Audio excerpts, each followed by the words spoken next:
మళ్ళీ వచ్చాము. I mean after 18 years ఈ came back and gave a super hit song. And నేను కూడా పాడటం నాకు కూడా బాగా సరదాగా ఉండింది ఈ సినిమాలో.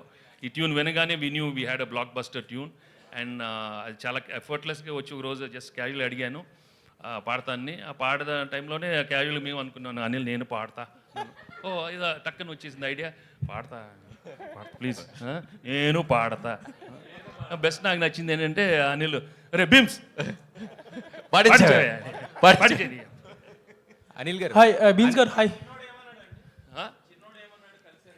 ఏ చిన్నాడు?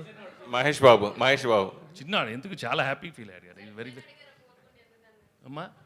నేను చెప్పాను కదమ్మా, నేను రోజు మెసేజ్ పెడతాను, నాకు తెలియదమ్మా. ఇంకా అనిల్ గారు చెప్పలేదు, ఎవరు చెప్పలేదు. అంటే యాక్చువల్గా వెంకటేష్ గారు వితౌట్ స్క్రిప్ట్ జనరల్గా ఇలా మాట్లాడుతుంటే ఇంత కామెడీ వస్తుంది. మరి మీరు రాసుకున్న స్క్రిప్ట్కి డైలాగ్స్ కూడా సగం సహకారం ఆయన అందించినట్టున్నారు అనిపిస్తుంది. అంటే మా ఇద్దరికి ఒక సింక్ ఉంది.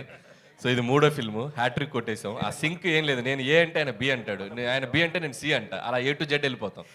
సో ఆ సింక్ వల్లే ఇట్స్ హ్యాపెనింగ్. ఫస్ట్ 2 సినిమాల్లో సింగిల్ హీరోయిన్ పెట్టారు, బ్లాక్ బస్టర్ కొట్టారు. దీంట్లో 2 హీరోయిన్లు పెట్టారు, డబుల్ బ్లాక్ బస్టర్ కొట్టారు. నెక్స్ట్ దాంట్లో 3 ప్లాన్ లేదు, 4 పెడుతున్నాను. హాయ్ బీన్స్ గారు హాయ్. నాలుగు కావాలన్నా అడిగాను, 4 కావాలి. 4 సార్. అయితే యాక్చువల్గా వెంకటేష్ గారు ఇక్కడే సార్. అంటే మేము ఈ సినిమా చూస్తున్నప్పుడు ఇంట్లో వెళ్ళాలి, వంటింట్లో ప్రియులు కైండ్ ఆఫ్ వైబ్ కనపడింది. తర్వాత ఏంటంటే అనిల్ గారు డ్రైవ్లో వెళ్ళిపోయింది. సో అలాంటి ఒక ఫుల్ ఫ్లెడ్జ్డ్ రొమాంటిక్ ఎంటర్టైనర్ మీ నుంచి ఆశించిన ఇంకా చూసేవాళ్ళు చాలామంది ఉన్నారు, వెయిట్ చేస్తున్నారు. సో అనిల్ గారి దర్శకత్వంలో అలాంటి సినిమా ఏమైనా ప్లాన్ చేసే అవకాశం ఉందా? కథ బాగుండాలమ్మా, కథ బాగుండాలి. లేకపోతే దోడేసామనుకో ఇంక అవసరం అంటారు. ఎందుకమ్మా మనకు తెలియదమ్మా. ఈ we have to be very honest with our selves. Anil sir చేసేయడం ఎపిసోడ్ భీమ్స్ గారు సార్ బీన్స్ గారు హాయ్. యాక్చువల్గా మీరు ఈ సినిమాకి ఫస్ట్ అంటే వైరల్ అనేది మీతోనే స్టార్ట్ అయింది. ఈ సినిమాకి అంటే వైరల్ వైబ్స్ కానీ వ్యూస్ కానీ ఇవన్నీ కూడా.